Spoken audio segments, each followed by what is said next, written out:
My name is Katie. I grew up in Holland. I was born in Holland Hospital and lived in Holland until after I went to college. And then when I was 20, my mom moved away to Saugatuck, which not too far. We moved away for 20 years. We're here to talk about my husband, Bob. We've been married for 21 and a half years.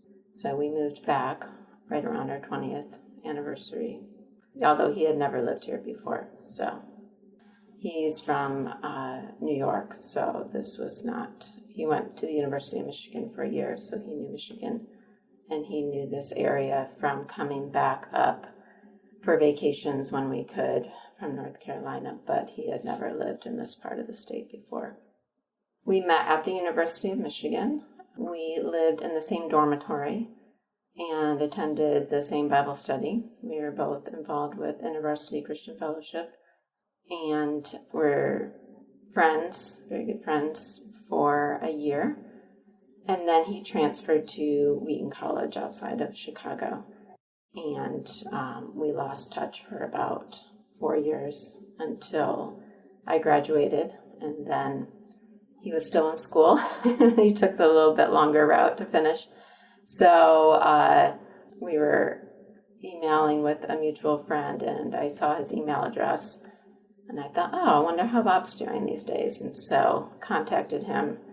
And since I was living back at home in Michigan after graduating, we ended up just getting together in Chicago and hanging out, and then started dating and got married very quickly. I was visiting my sister who was living downtown Chicago, and Bob drove in for the day, and we went to, we walked around the parks downtown and had lunch, and it was just one of those beautiful summer days in Chicago, and we just walked the city. I think we went to the Field Museum, and just one of those people who you felt like you were at home. It was like coming home. And so we walked around, and, we had been friends, good friends at Michigan, but it was just the right timing, finally. So we started dating quickly after that, and then, we're engaged within a few months.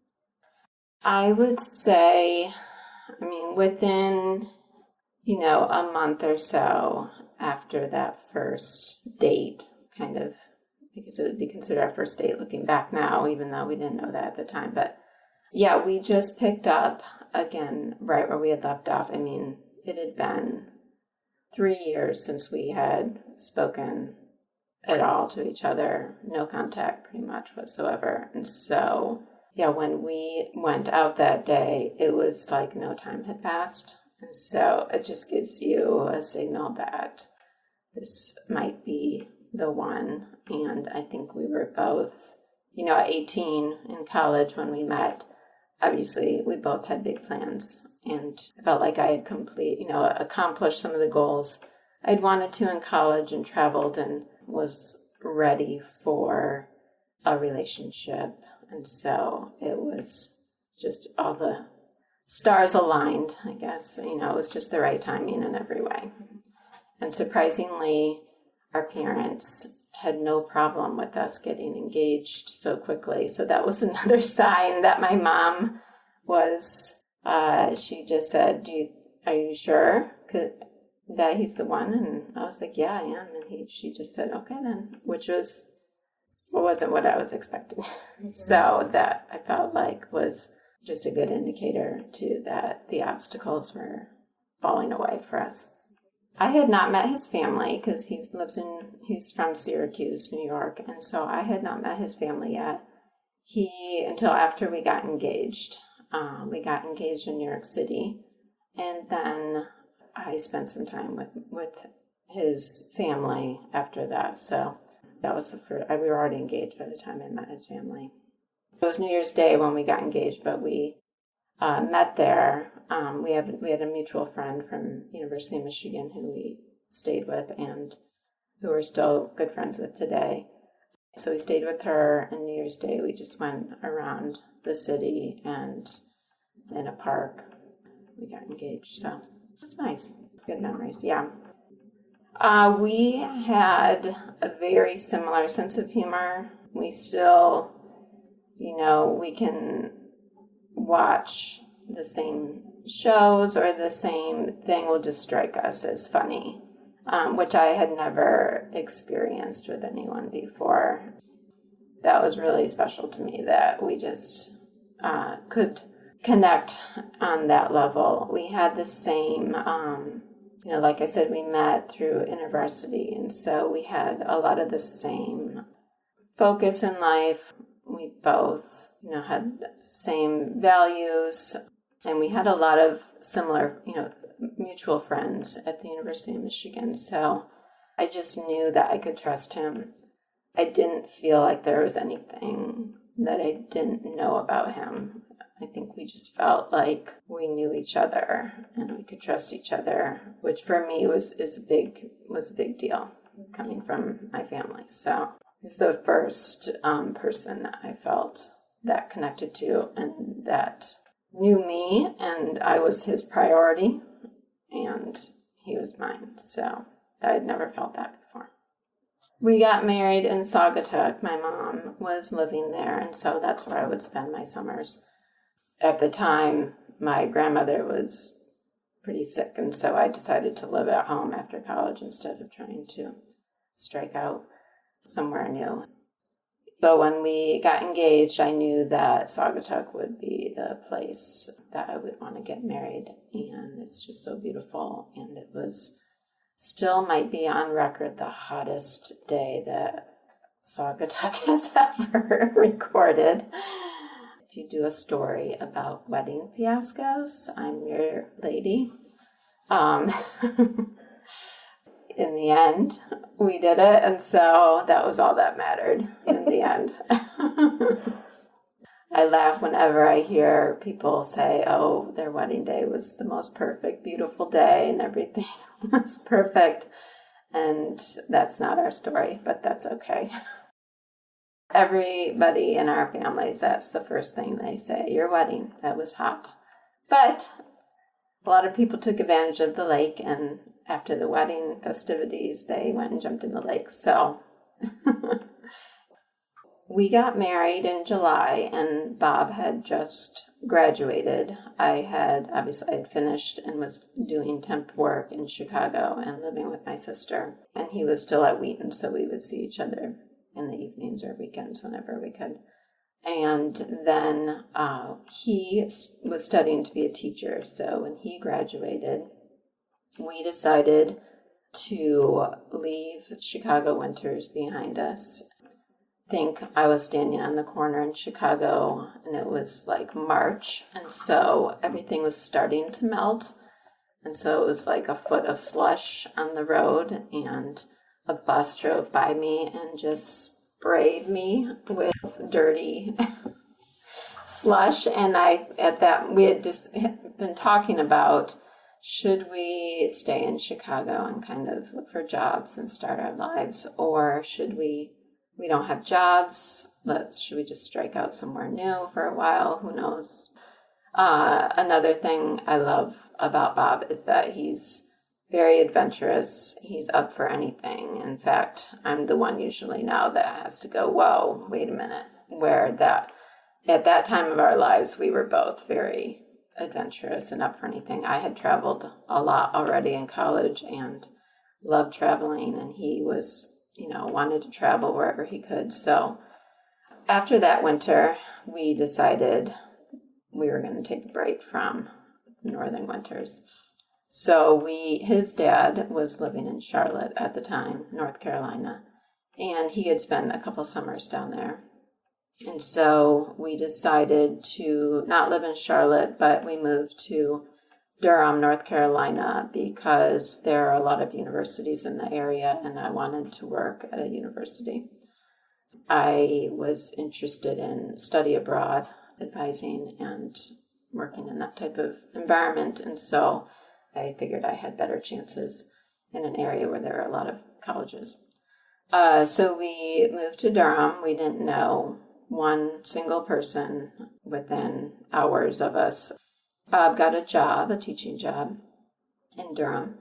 He caught a connecting flight from our honeymoon and moved down there. And then I brought all of our wedding gifts in my little car and drove down to meet him. And we just struck out there. We had no idea if we would stay there, how long, what it was going to be. But it was an adventure to be away from any family or friends. And we really just had to lean in on each other and figure this out. It was good. I did get a job at the University of North Carolina, Chapel Hill, and eventually in the study abroad office. So we were very happy there, and we started our family there. We occasionally would think about moving back up here, but there were too many things that kept holding us there. My mom moved down after a couple of years, so we had, his dad was nearby, my mom was nearby.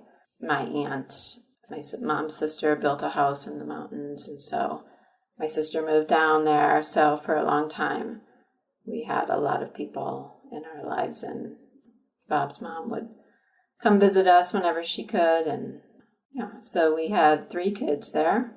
And as the years went on, we would come and vacation in Saugatuck or Holland.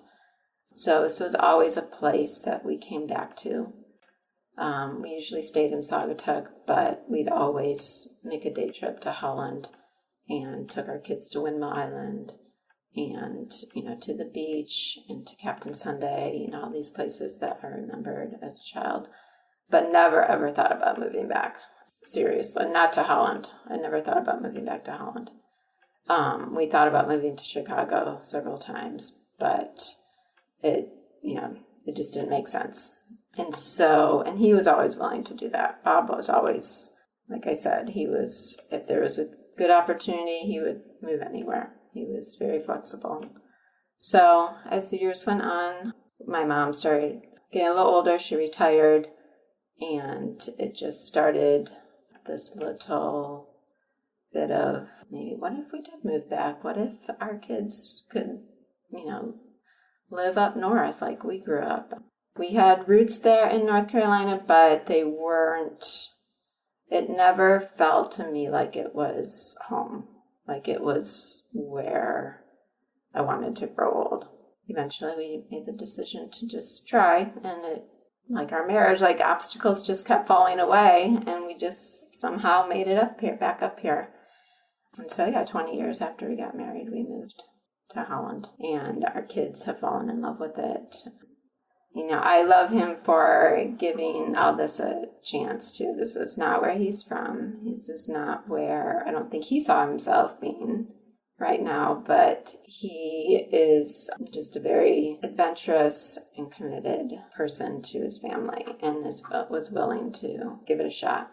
I don't know if it's where we'll be forever, but right now we are content here.